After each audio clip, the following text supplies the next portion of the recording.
Good evening, everyone. I'm Karen. I'm an alcoholic. Welcome to the Canarian International Meeting of Alcoholics Anonymous.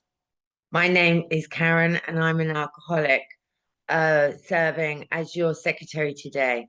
Please join me for a moment's silence to remember the still suffering alcoholic, both inside and outside the meeting. Mike has kindly said he'll read the preamble. Thank you. I'm Mike. I'm an alcoholic. The original preamble: Alcoholics Anonymous is a fellowship of men and women who share their experience, strength, and hope with each other, that they may solve their common problem and help others to recover from alcoholism. The only requirement for membership is an honest desire to stop drinking. AA has no dues or fees. It is not allied with any sect, denomination, politics, organization, or institution, does not wish to engage in any controversy, neither endorses nor opposes any causes. Our primary purpose is to stay sober and help other alcoholics to achieve sobriety. Thank you, Mike. A very warm welcome goes out to any newcomers or anyone returning to Alcoholics Anonymous.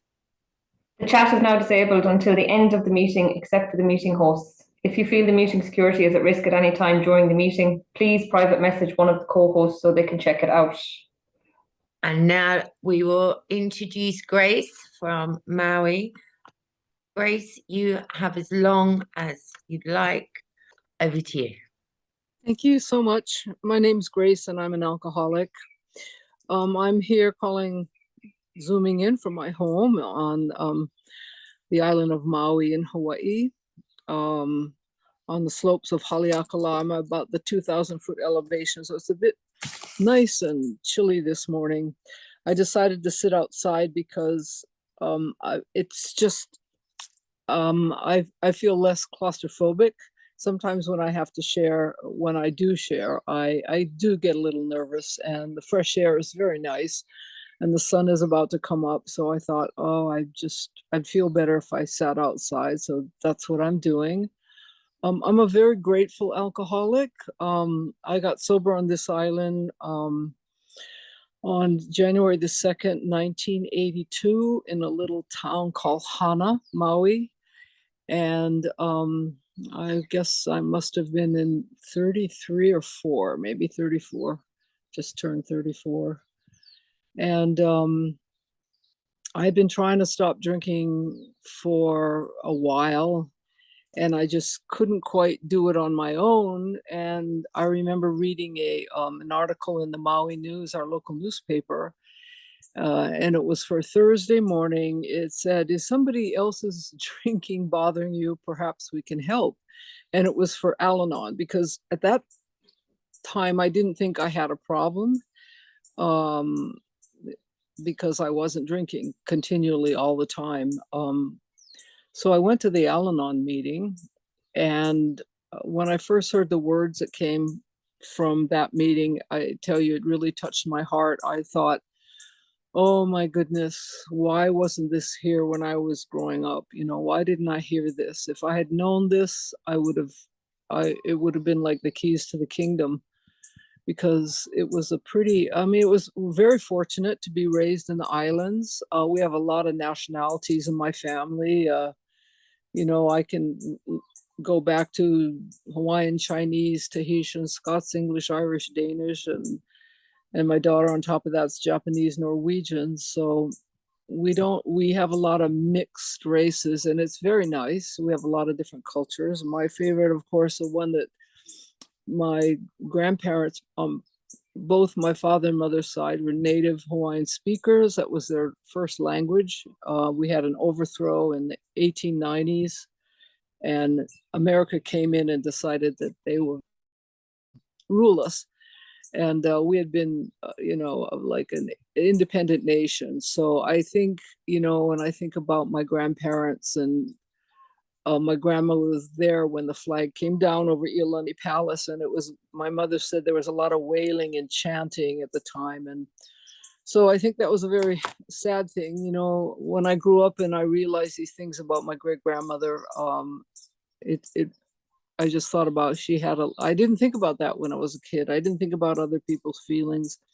Yeah, we didn't have Christianity or church, I should say, in my family. We didn't go to church. my mother and my biological dad were married for a few years, and it didn't work out. And I think it was alcohol that got in the way. My father used to party and not come home, and she was right out of college, and they were in California during when World War II broke out. So they were up there, and that's where they met. And then they came home, and I think she found it hard. She started having babies when she was 18, and she was smart. She was, she could have gone to a lot of women's colleges on the East Coast, but my father talked her into staying on the West Coast because he was a commissioned officer in the Navy during World War II, and he could see more of her. So she did that. She sort of sacrificed. She fell in love. I don't know what she sacrificed. I mean, when you're in love, it's just like, and you're young, that's it. That's the most important thing in the world. So she raised 3 of us right in a row, and it didn't work out. And she remarried, and my dad, my second father, my stepdad, was also part Hawaiian, and he was about 10 years older than her and went through World War II. So he had some pretty rough edges. And I mean, I talked about this at a sharing a few months back at Lucan, and I don't want to get into it too much about it, but he was pretty harsh with his punishments, and he really scared me when I was a little girl, and with punishing me. And I think when I got sober and I was looking at the steps and doing an inventory, I used to get stuck at that time in my childhood when I was punished by this man, and it just used to tear me up. I would start to cry, and I couldn't talk, and it was really, really hard. And it's taken me a long, long time. I mean, I forgave him. I really worked on that, and I did, and I came to love that man. I mean, he was an alcoholic, and it was a program of Alcoholics Anonymous that really taught me and showed me, how I could learn how to forgive others. And of course, I had to do it with myself. And I grew up with a lot of those character defects that were passed on to my parents, my stepdad and mom, and the way they raised us. And I had one daughter. I was 17. I got pregnant when I was 17. She was born when I was 17. And that marriage didn't work out. But I could see how I was harsh with her, raising her. And it took me a really long time to forgive myself. And I would say about 25 years ago, she had her first child, and everything was fine. I was there in the birthing room. She wanted me to be there with her. So I was there. It was wonderful. And then just something happened a couple of years later when her second baby came along. And she just sort of started to shun me. I can't think of any other word except for that. And it was really, really painful. And I think it was because my husband at the time, he was sober, but he had something called vascular dementia, the doctor called it. And it was like a form of Alzheimer's. But he was sober, and I had to take care of him. I had to stay home in Hawaii, and our resources went into taking care of him. And actually, he got himself into a lot of financial trouble because of that. So we had a really hard time from about 2000 till he passed, 2008. And then my mother started to helping us a little bit more, and we could afford to live in the house and not lose our house and this and that. It was pretty challenging and stressful. But we were both sober, and I was really, really grateful for that. And that's why I first went into AA, because I hadn't had a drink. And I went to Al-Anon. I didn't think I qualified for AA because I wasn't drinking. And then I went to Al-Anon here on Maui, and it taught me about the disease of alcoholism. And I thought, oh my God, that's what our family had. And, the second step came to believe that power greater than ourselves could restore us to sanity. There was a lot of insanity, a lot of visits to the, we had, I guess you could call it an insane asylum. It was called Kaneohe on the island of Oahu, and people with mental disabilities and insanity went there. And my grandfather died there. And his son, my mother's youngest brother, he hung himself when he was about 30. in his early 30s because he was an alcoholic and he had financial problems. And my grandmother was in Queens. It's called Kekela. There's a place there where people who are having mental problems go. And actually, I spent a month there back in 1968, I think it was. And they just put me on some pretty heavy duty drugs. Didn't really do me any good. Didn't really tell me to stop drinking. And the combination was really bad. And so when I saw that second step, wow, I thought, that's what's the matter with my family. We're crazy, and we're crazy because of alcohol. Here I'm at an Alcoholics Anonymous meeting, and it's right there in step 2. Because I thought, we're just crazy. There's no hope for us. I don't know what you can do with insanity, but started learning about alcoholism, and I realized that's it. I was just so grateful.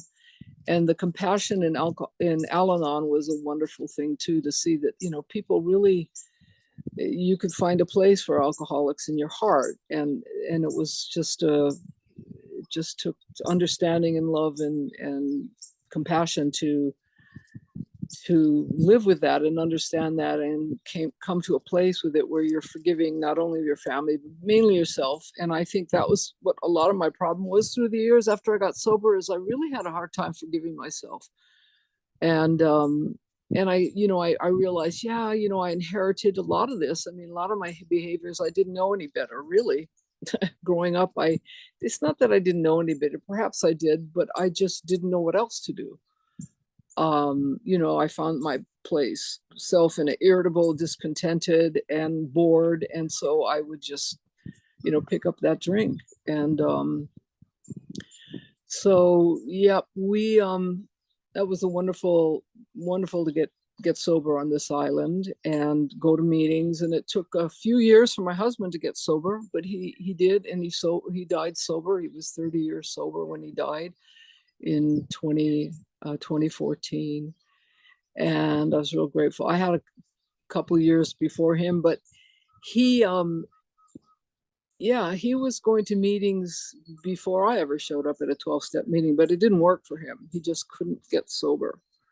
And at one point in our sobriety, we traveled a lot. We were living in Australia and up far north Queensland. We stayed overseas 2 different times for about a year and a half in the 70s. And then in the late 80s, he and I went back and lived there for about 3 years. And it was wonderful, and the second time we went, AA was there. And, I was able to, participate in service work at the central office. And so that was really wonderful to see people, from the British Isles come. There were Irish people from Ireland and England, of course, and Australians. And it was just wonderful. And I was really grateful for my sobriety.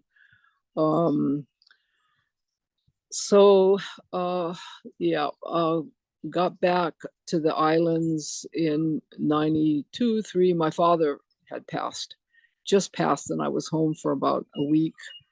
And, the interesting is, before I went down to Australia, I was really looking for a higher power, the steps. I just couldn't find it. I went to church. I went to the Anglican church while I was living in Australia. Every Sunday I'd show up. And I went to the Episcopal church here in Hawaii. I was apparently baptized as an Episcopalian when I was a baby, but I think it was just something you did, like you got married and you had a piece of paper that said you were married. And I suppose it had all these wonderful support systems behind that. But, alcohol just really tore our family apart, and there's a lot of things about the Hawaiian culture that I love, both sides of the family, very hospitable.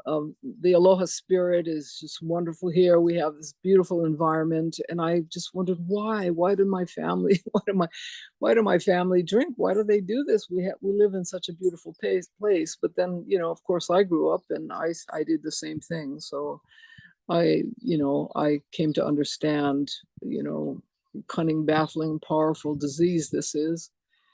And so just before I left for Australia, on my second trip, my husband and I, there was I had just learned something called centering prayer, and it was being taught at the Episcopal church I was going to, or what my women's AA meeting was too. So I found that fascinating. Oh, Lent is coming up. Oh, they're offering meditation. So I thought, I need to do that. I don't know how to meditate.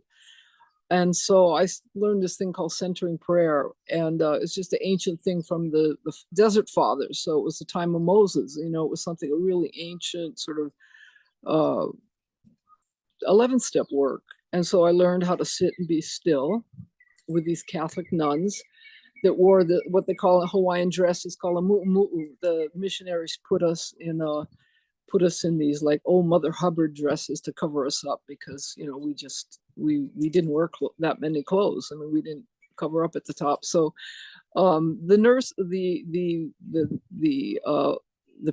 not priests, the nuns in Hawaii wore mu'umu'us at this particular St. Francis, where they had the school that was kind of the St. Francis school for girls, but it was kind of phasing out, and so they had nuns there. And I learned how to sit and be still, and it was just like later I started to do Zen Buddhism, which is where you sit and be still. You just sit and you're quiet, and you don't talk during the retreat. So I learned to do these things, and so before I went to Australia that first time, I'd been studying centering prayer, and you know, you sort of committed to do 20 minutes a day where you just sit still, follow your breath. And you know, this particular teacher, he said, you know, it's kind of like being on the Mississippi, which is this huge river that flows through the United States, and they have these big it's powered by water and steam, so the wheels just churn the water and it just moves it, and then the ship goes forward. So anyway, he says centering prayer is like, he was a Cistercian monk, which is a form of Catholicism, but they don't have a congregation. And he was teaching this centering prayer, and he said it's like sitting on the banks of the Mississippi, and you see this big boat, the ship come by, and it's just full with people, and they're playing all this wonderful music, and you just want to get on board. You can just hear the music, you can smell wonderful, delicious food, and everybody's having a wonderful time, and you just want to get on board. And the trick with centering prayer is that you just observe that. You learn how to sit there with your thoughts and observe them. You know, don't try to shut them out, and don't try to follow them. Don't keep creating something in my mind. So it was a form of that. So I learned to do that. And then I left for Australia. And the whole time I was in Australia, I did this centering prayer, the 11th step, and 15, 20 minutes a day.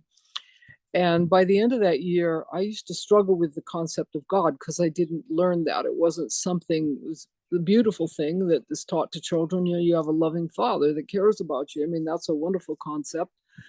And so I just came to some sort of peace, and I did not question the existence of God anymore. I just was at peace. And so when I got back from Australia a few years later, there was another priest. This one was a Catholic congregational priest, and so he had a congregation, and he was sharing. It was on centering prayer again, and it was sort of a Catholic movement that came about.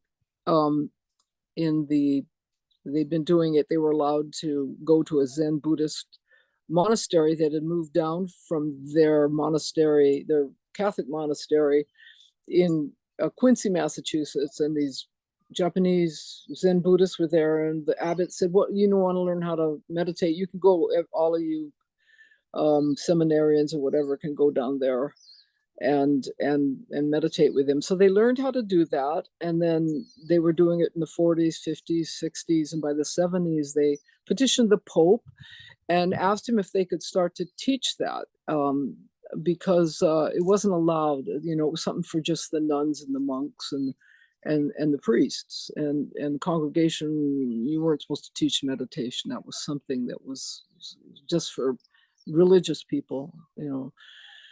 So they started to teach that, and I was very fortunate to learn that. And so when I returned, and I'd been doing it for about a few years while I was in Australia, and I came back, and this Congregationalist Catholic priest was talking about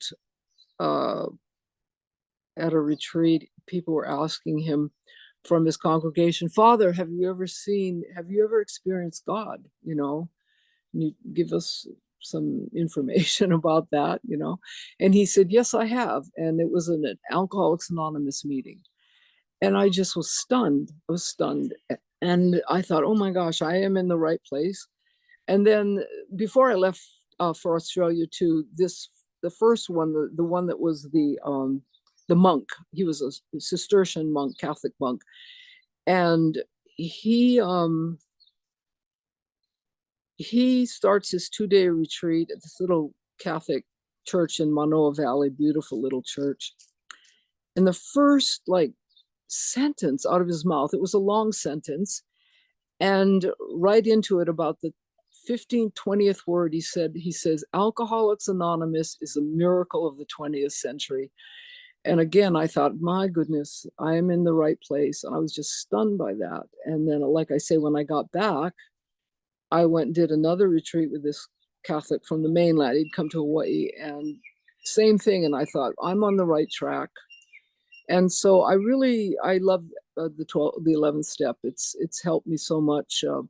One thing that happened to me during my sobriety, when my husband got sick and we weren't going to as many meetings, was I stopped going to as many meetings. I think there was a period right about the time COVID started, 2 years into it, I stayed away from a meeting for a whole year because there was no excuse. But I was like, we weren't having meetings. Didn't really know anybody. I was in a women's meeting on the big island of Hawaii, on the island of Hawaii. And I was able to tune in for the first 6 months of COVID, and then they changed places, and I couldn't get a good connection. So I couldn't hear what was being said during the meetings. So I felt really bad about that. I stopped going to meetings.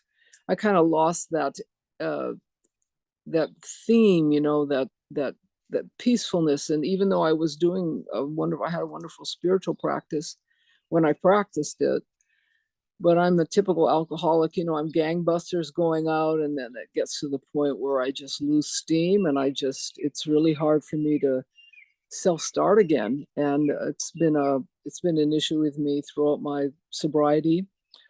But I did stay sober, and I've started meeting 3 people. It's Wally, Kelly, and Hannah. And they lived here in the islands. Kelly's visiting back. She's working back, but she'll be back.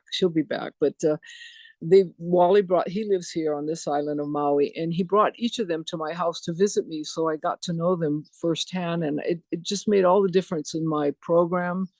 I started going back to meetings. I started, relating. And of course, Wally and I have become really close. He's kind of like my boyfriend.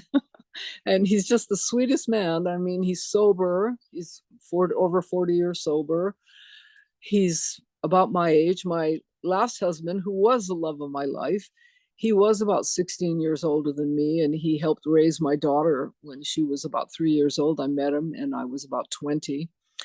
And he did get sober, and he was a wonderful man, But no, I have a friend in Wally we're just like wonderful, wonderful, close.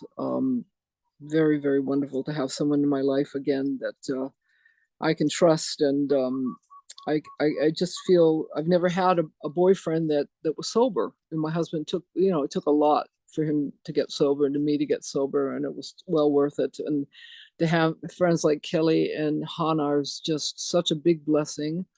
I don't know how much time I have left. What does it say? Do I have much time? You've been speaking for 25 minutes. You've got another 20 minutes if you Oh, like. Or... Oh yeah, I don't know if I will go on too much further, but yeah, so that has made a big difference. And staying away from meetings, I really suffered. I did emotionally. I just felt disconnected, irritable, discontent. I had a beautiful spiritual program, but something was missing, and that was the Fellowship of Alcoholics Anonymous. And I think if it wasn't for AA, I wouldn't have found a higher power. And it's hard for me to talk about this because I know there's a lot of Christians, but actually the Buddhists, I'm a student of Tibetan Buddhism, and they do not believe in in a God, so to speak, in a certain way of God. But one of the great teachers, the Dalai Lama, talks about how wonderful he's his one of his main things in life is to bring religions together. And he has such respect for the Christian language. And he says, don't change. If you have a traditional language, religion, stick with it. But I didn't have one. So I found a lot of comfort in studying, and I still do, very, very interested in that. And that's like a form of higher power, but the Alcoholics Anonymous really was my higher power. I was told in the beginning, pick something, a lot of people, I would hear this at women's meetings, they pick the doorknob, and I thought, the doorknob, oh, that opens the door, or that chair, the chair in AA. And of course, I was a typical island girl, grew up paddling canoe and surfing and swimming in the islands, and we lived on the ocean, and it was like our backyard, and that was one of the things that I saved me from total oblivion into drugs and alcohol. It was that I had this outlet. That's why I came to sit outside here today, because just the fresh air does me a lot of good, and I don't do it enough. But this is what happens sometimes. I get going really good, and then I just start getting lazy and procrastinating and putting things off. But I think that my mother, when I was, I think in the 7th grade, I was about 12, 13 years old, she got sober. She got sober for a year on the island of Oahu. And I remember they were all going out to the North Shore and going to an AA meeting. And I had a big geometry test or algebra test the next day. So I opted to stay home. I was all by myself, and I don't know how I got to school. I guess they arranged for some other family to pick me up and take me to school. And I remember passing that test, and it was really difficult. I was the only one in class that did, and I wasn't that great of a student. I could be, if I had the attention, I suppose. I look back and I thought, yeah, I could have done that for my daughter and this and that. But it just, I had, so I didn't feel completely despondent about my life, because I had a lot of opportunities, and I had, my parents drank, but I could tell they loved me, and they were fun loving. They drank because they loved to have fun. Something was going on in their lives, and they couldn't handle it without a drink.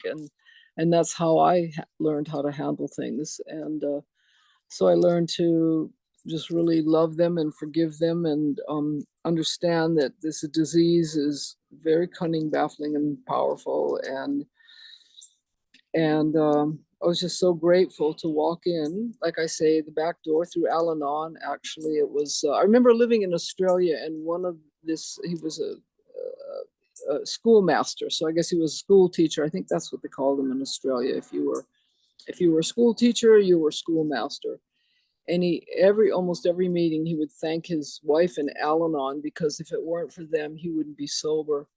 And I think that too. For me, it was a really soft entry into alcoholism, because of the program of Al-Anon. And, it talked about, sick relatives, and they really weren't at fault. It taught me about the disease. And I thought, oh my God, this is beautiful. This is like so compassionate. These people really understand, that something I didn't understand. And so I went to that meeting for a while, and then my sponsors in Al-Anon, saw that I was an alcoholic, because the first time I shared at an Al-Anon meeting here, I spoke about my alcoholism. I've been to jail here when I was 20 years old. I was arrested, and I woke up in the jail, and there was this other Hawaiian woman in there, and she was a taxi driver. Her name was Lucy. And I said, Lucy, where are we? She says, oh, we're in the county jail. And I remember, I had to sign a piece of paper to get out of there. Now, my first name is Grace. My middle name is Eugenie. And my family always called me Jeannie. So I was just being a real smart aleck. And they brought me the papers to sign. It said Grace, Eugenie, and I had another name at the time. I wasn't married to my husband, but he was there to bail me out. And I wouldn't So they just slammed this little door in my face where I could reach through and sign this thing. And then my husband showed up about 5 minutes later. He shows up and he says, Grace, sign the paper. So, I signed the paper. And, that was back in 1967. I was just very, very rebellious. And I had a terrible temper. I was very strict too, because I thought that's what you had to be. You had to be strict with my daughter. I had to be strict with her at times. And it was just so unfair to her when I could have been, so loving and understanding, and I wasn't. But she forgave me. I did my 12th step with her. 11th, sorry. I did a fourth step with her. I mean, a men's step, sorry, and the men's step. And she said, "Oh, Mom, she was a senior in high school here." She said, "Mom, I deserved it." I said, "No, you didn't." And then something happened when she started having her babies, and my husband was sick, and financially we were really almost lost everything. And I think she really had expectations of me to be with her, to go up to Washington State and visit her. I was there for both babies when they were born, and but I couldn't afford to do that anymore. And my husband, I had to stay. I needed to be with him, and I think that just crushed her, And I think she just sort of like, well, I don't know. I can't speak for her, but I felt like, well, it must be that maybe, I'm not there for her, so she's not going to be there for me. And it really was heartbreaking for almost 2 decades, about 20 years. And just about a few years ago, she started to coming around. And I remember my brother saying, I think Jeannie, because my family still calls me Jeannie, my brother said, I think Melly, my daughter Melly, she just wants to get her kids through school and college. And I think things will change. And sure enough, after the last girl graduated, she started coming around. And so we do have a wonderful relationship now. It's not the same, but it's very respectful. And I'm just really, really, it's back to where it was before. And so, yeah, Alcoholics Anonymous gave me back my life. And the husband who died, I was with for 47 years. Yeah, he died sober, and I was able to experience that with him. And just grateful for his sobriety and for the program, and being able to travel anywhere in the world. Could go to an Alcoholics Anonymous meeting. In the beginning, it was like, what do you do on a night when you're in the bar or the pub? It's like, go to an AA meeting. And I went to a lot of meetings. I was in a lot of service my first few years. I did what my sponsor told me. She said, okay, you're married to an alcoholic. I want you to go to 3 meetings a week at least. I want you to go to a big book meeting, a step meeting, and a meeting. And she didn't say the woman's meeting, but I did. I had a woman's meeting I went to. But she said, I want you to go to a mixed meeting where there's men in there that are getting sober, because my husband did finally get sober after a couple of years I was in the program. And I was really grateful for that. Helped me understand my husband better. So I got a lot of good direction, good orderly direction, GOD in the beginning. And so, yeah, I was just wonderful to have the steps in my life. And I use them all the time. They're always popping into my head, always popping. Well, it's time to take a mini inventory here. And I can actually pray today, just standing on my feet, just in a moment, think about how grateful I am, and think about the other person. I've gotten a lot better in the car, but I used to be not a very good driver. Sometimes I would drive too fast and found myself swearing at people in the car because they weren't driving as like I wanted to do. That's where my character defects would come out. And I thought, well, geez, I really have a lot of work to do. I've got a ways to go here on being more understanding and kind. And so, like I say, this February I met Wally, and then through Wally I met Kelly and Hannah. actual people. And I've been to 1 or 2 live meetings since COVID. I have some physical ailments that really keep me from being at meetings. I had cancer about 25 years ago, and I had surgery, and so it's just hard for me to sit into meeting.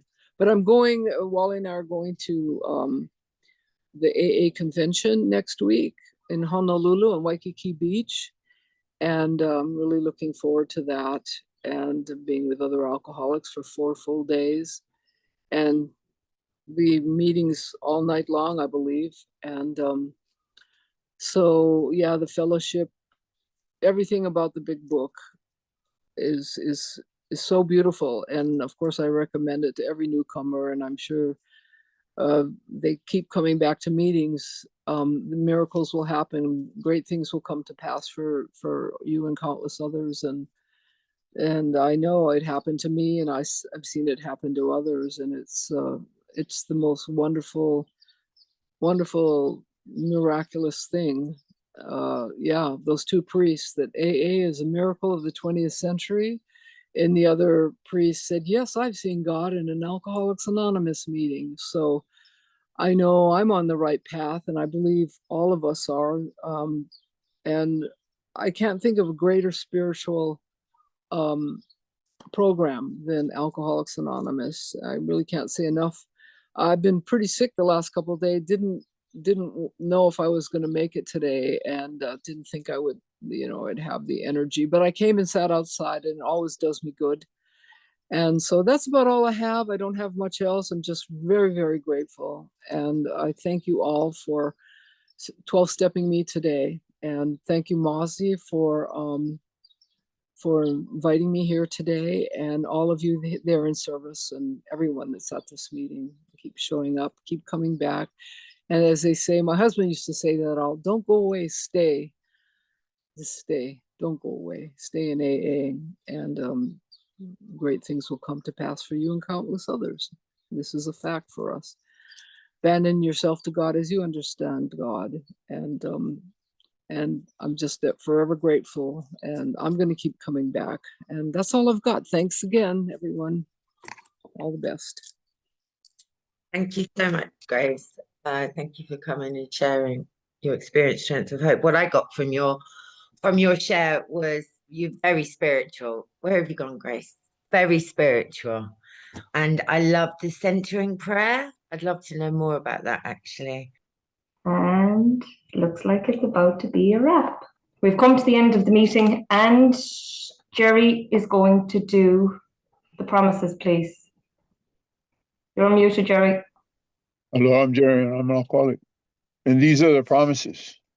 If we are painstaking about our phase of our development, of this phase of our development, we'll be amazed before we are halfway through. We're going to know a new freedom and a new happiness. We'll not regret the past, nor wish to shut the door on it. We'll comprehend the word serenity, and we'll know peace. No matter how far down the scale we have gone, we'll see how our experience can benefit others. That feeling of uselessness and self-pity will disappear. We will lose interest in selfish things and gain interest in our fellows. Self-seeking will slip away. Our whole attitude and outlook upon life will change. Fear of people and of economic insecurity will leave us. We will intuitively know how to handle situations which used to baffle us.